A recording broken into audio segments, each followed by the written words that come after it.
Have you ever wondered what a complete roadmap to enlightenment actually looks like? Well, today we're diving deep into a foundational text of Mahayana Buddhism, the Yogacara Bhumishastra, to really map out the incredible journey of a bodhisattva, a being who's all in on achieving awakening, not just for themselves, but for everyone. So, here's how we're going to break this all down. First, we'll look at the grand map of the entire path. Then, and this is crucial, we'll zoom in on the two pillars that everything else is built on, the seed of our innate potential and the spark of our conscious decision to start the journey. We'll see why you absolutely need both, and then we'll get into the amazing things that happen when they finally come together. All right, so this ancient text isn't about vague advice. Not at all. It lays out a super detailed curriculum for enlightenment. The whole path is structured into 10 distinct stages, or dharmas, which are kind of like 10 gates you have to pass through, one by one. As you can see, these 10 dharmas cover the whole shebang, from the absolute starting point all the way to the final goal of Buddhahood.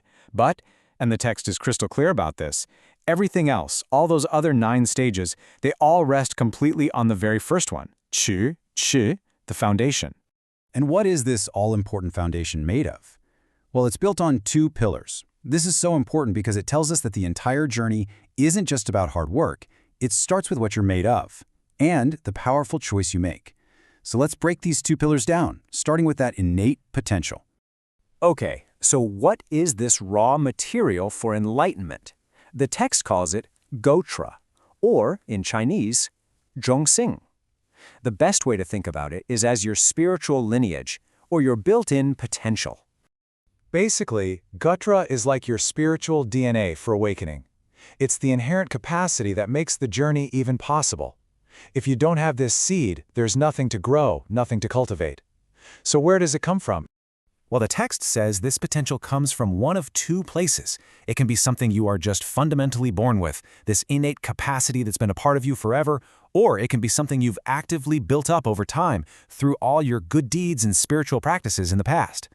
Now this is fascinating. Look at how the text positions the bodhisattva's potential as the top tier. When you compare it to other spiritual paths that are more focused on just personal freedom, the bodhisattva's path is defined by, sharper abilities, a practice that benefits everyone, a much broader skill set, and of course the ultimate grand prize, complete Buddhahood. So having this powerful seed, this amazing potential, that's step 1. But the text is very clear. Potential by itself is just dormant. It's like a locked treasure chest. You still need the key to open it. And that key is the second pillar of our foundation. This is the spark, the call to adventure. It's known as bodhicitta. In Chinese, it's fa xin, which has this beautiful meaning of giving rise to the heart-mind. It's that conscious, powerful decision to get on the path.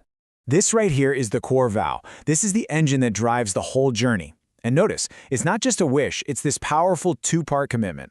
I'm going to achieve ultimate wisdom for myself so that I can help every other being out there find freedom too. No exceptions. So what triggers this life-changing decision?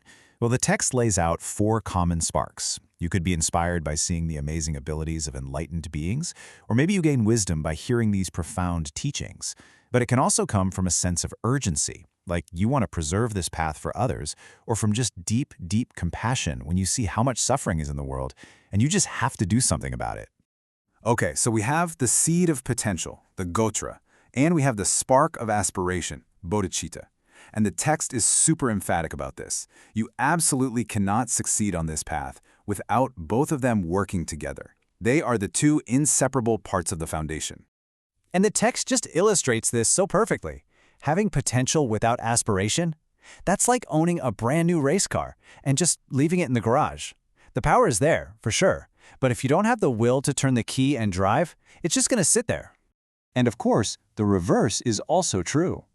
Having the aspiration without the potential, that's like having this burning desire to win the big race, but you're in a car with no engine.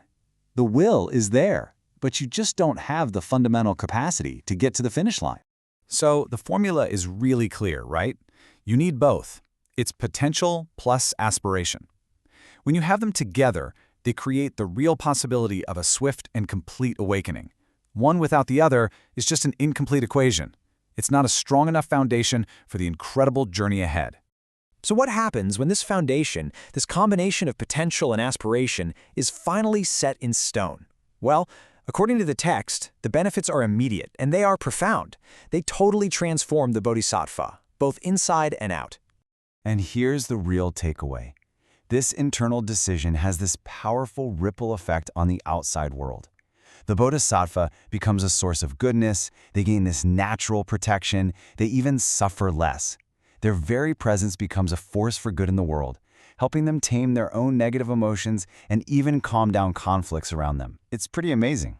You know, this ancient framework, it's so much more than just a religious doctrine. It's really a timeless model for human transformation. And it leaves us with this huge question for our own lives, right? What is our deepest potential, and what is the highest, most selfless goal we can commit to? Because as this text suggests, when those two forces finally meet, the possibilities are absolutely limitless.